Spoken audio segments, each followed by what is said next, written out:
देखिए एगो नया नौहर कन्या बाड़ी अपना सासू आमा से कह तरीके सासू आमा और सब लोग बाबा के धाम जाता हमारा हो के मन करता कि हम हो बाबा के धाम जैती। तो सास कह तरीके अरे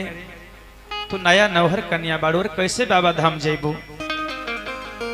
तहर समांगो यहाँ नहीं खे। कह तरीके अरे ना वो नहीं खे तकाबा देवर जीता बड़े कह तारे कि दूधू गो कमरिया लेके और दूधू गो कमरिया लेके और चलब हम डगरिया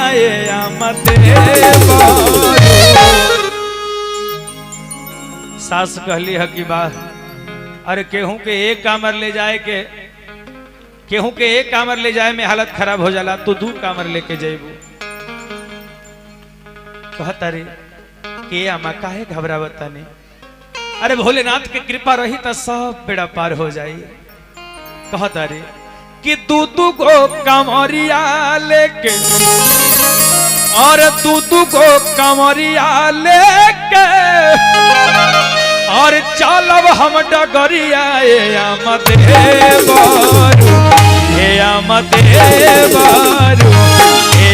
देवरू के कपार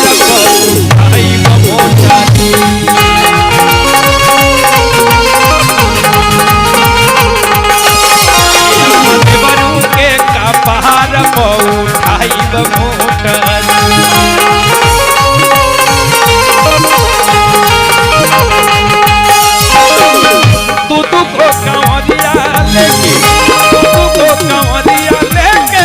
चलब हम डगरिया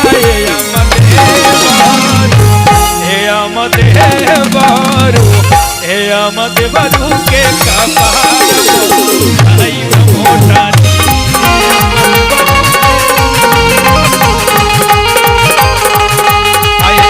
देवरू के कपार उठाइब मोटारी।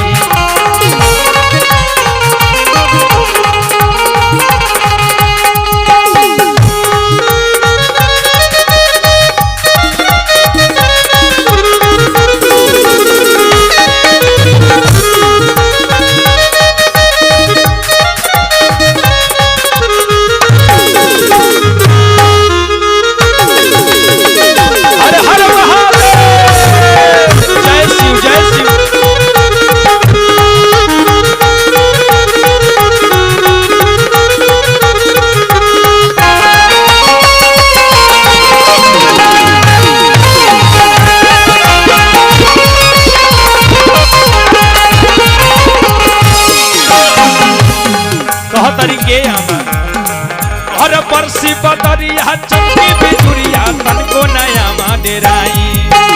हंसत खेलत बोलत बाबा दुआर चली आई।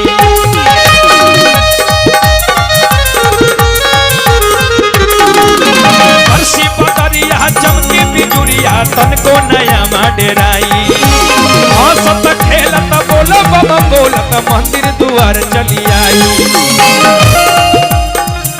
कवनो कमरिया के हो कवनो कमरिया के हो पौआ पठार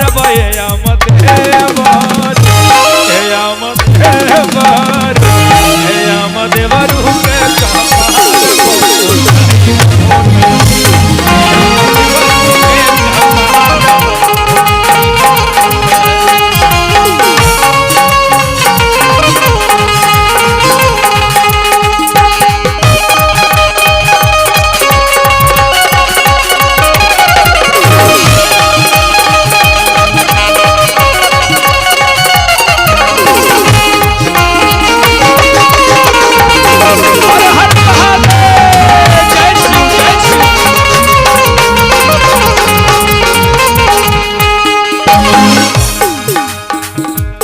के अमा देवरू के कपार पर उठाई मोटरी और क्या कह तरीके अमा देखी चली ना कह तरी अरे बाबा न गरिया पैजू दुवरिया सावन में बड़ा सुहाना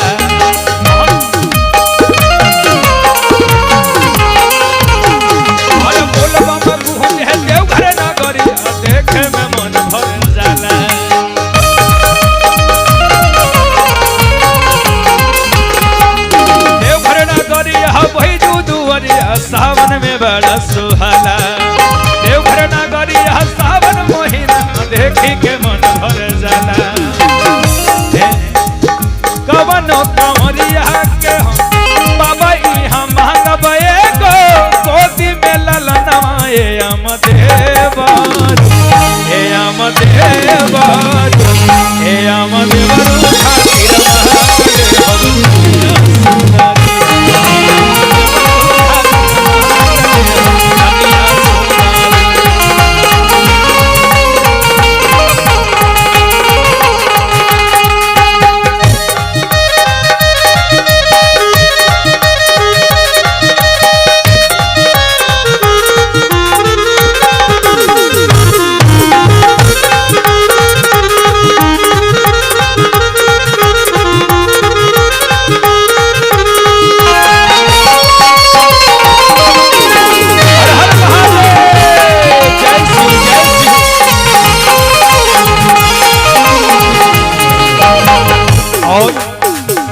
खातिर तरीके हम चली ना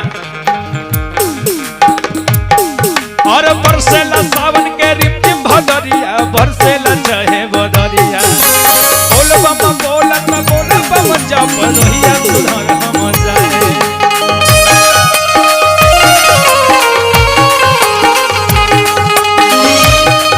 हर महादेव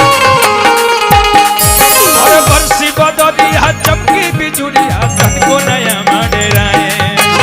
औसत खेलत बोल बम बोल मंदिर दुआर चली जाए